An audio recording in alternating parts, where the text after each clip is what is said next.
আসসালামু আলাইকুম। Expert holiday 365 এর পক্ষ থেকে সকলকে জানাই প্রাণ ঢালা অভিনন্দন। আশা করি সকলেই অনেক অনেক ভালো আছেন।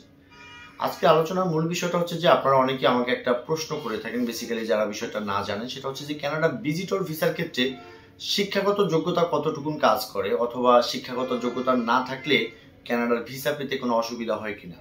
তবে আলোচনার পূর্বে আন্তরিক রিকোয়েস্ট, চ্যানেলটি অবশ্যই সাবস্ক্রাইব করবেন পরবর্তী আপডেটগুলো দেখার জন্য। এছাড়া আপনাদের যদি কোনো মূল্যবান মতামত থাকে চাইলে কমেন্ট বক্সে টাইপ করতে পারবেন। আমরা সময় সুযোগ বুঝে আপনাদেরকে ভালো একটা অ্যান্সার দেওয়ার চেষ্টা করবো ইনশাআল্লাহ।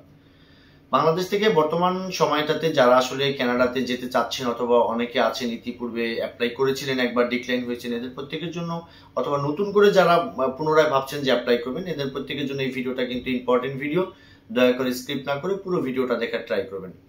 বন্ধুরা, আপনারা আসলে প্রায় সময় আমাদেরকে একটা কথা জানতে চেষ্টা করেন, সেটা হচ্ছে যে কানাডাতে ভিজিটর ভিসা আপনি যেতে চান, সেক্ষেত্রে শিক্ষাগত যোগ্যতা লাগবে কিনা।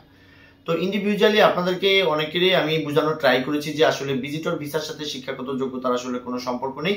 সো আপনি যদি কোনো লেখাপড়া নাও জেনে থাকেন, সেক্ষেত্রে কিন্তু আসলে আপনি বাংলাদেশে যদি আপনার সাফিসিয়েন্ট ব্যালেন্স, আপনার ভালো একটা প্রফেশন, গভর্নমেন্টকে দেওয়া টিন ট্যাক্স, আপনার অ্যাসেট ভ্যালুয়েশন, আপনার টাইগুলো যদি স্ট্রং থাকে, সেক্ষেত্রে কিন্তু আপনার সার্টিফিকেট না থাকলেও ভিসা পেতে কোনো অসুবিধা নেই।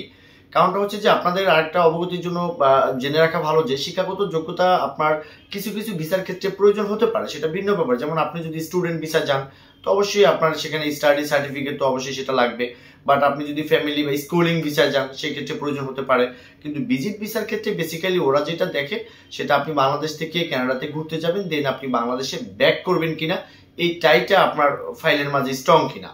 অর্থাৎ আপনার বাংলাদেশে যদি ভালো একটা প্রফেশন থাকে, সো আপনি অবশ্যই কানাডাতে গিয়ে থাকবেন না। অথবা বাংলাদেশে যদি আপনার হিউজ একটা ব্যাংক ব্যালেন্স থাকে, সেক্ষেত্রে কিন্তু অবশ্যই আপনি কানাডাতে গিয়ে ওভারস্টে করবেন না। এই দিক থেকে বিবেচনা করে কিন্তু দেন এই আপনার ভিজিটর ভিসাগুলো জাস্টিফাই করা হয় এবং কি আপনাকে অ্যাপ্রুভ দেওয়া হয়। তো যারা লেখাপড়া করেননি বা গ্রামগঞ্জে আছেন, অনেকের যে ভুল ধারণাটা, আশা করি এই ভিডিওটা আপনি দেখলে আপনার সেটা ক্লিয়ার হয়ে যাবে। এবং কি আপনাকে যদি অন্য কেউ কখনো বলেও যে আপনি ভিজিট ভিসা যেতে হলে আপনার সার্টিফিকেট লাগবে, টোটালি কিন্তু এটা একটা ফেক ইনফরমেশন হবে। অর্থাৎ ক্লায়েন্ট ইনফরমেশনে আপনি ধরেন আপনি বা আপনি মাস্টার্স কমপ্লিট করেছেন বা যে কোনো আপনার সার্টিফিকেট আছে, এটা আপনি অপশনাল ভাবে ফাইলের সাথে আপনি অ্যাড করতে পারবেন, হয়তো কিছুটা কাজে লাগতে পারে। কিন্তু ওদের যে ডিক্লারেশন ভিজিটর ভিসার জন্য যে সমস্ত পেপারস গুলো প্রয়োজন হয়, তার মাঝে কিন্তু আসলে এই এডুকেশনাল যে সার্টিফিকেট, এটা কিন্তু থাকবে না, অথবা এটা প্রয়োজন হবে না। অনেকে আরেকটু ইনক্লুড করি, অনেকে আছে পুলিশ ক্লিয়ারেন্সের কথা আমাদের কাছে জিজ্ঞেস করে থাকেন যে এটা লাগবে কিনা ভিজিটর ভিসার ক্ষেত্রে। নো, পুলিশ ক্লিয়ারেন্সেরও এখানে কোনো কাজ নেই।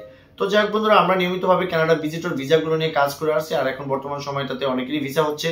তো এই রিলেটেড যদি আপনাদের কোনো প্রশ্ন থাকে, স্ক্রিনে দেওয়া নাম্বারে অন দ্য কলে আমার সাথে কথা বলতে পারবেন। পাশাপাশি যদি কানাডার ফাইল সাবমিট করান বা অরিজিনাল ইনভাইটেশন প্রয়োজন হয়, বা পুরো প্রসেসটা যদি আমাদের কাছ থেকে করাতে চান, সেক্ষেত্রে ডেসক্রিপশন বক্সে থাকা নিয়মিত অ্যাড্রেস অনুযায়ী সরাসরি আমাদের অফিসে মিট করবেন। আমি প্রতিদিন 12টার পর থেকে অফিসে বেসিক্যালি থাকি।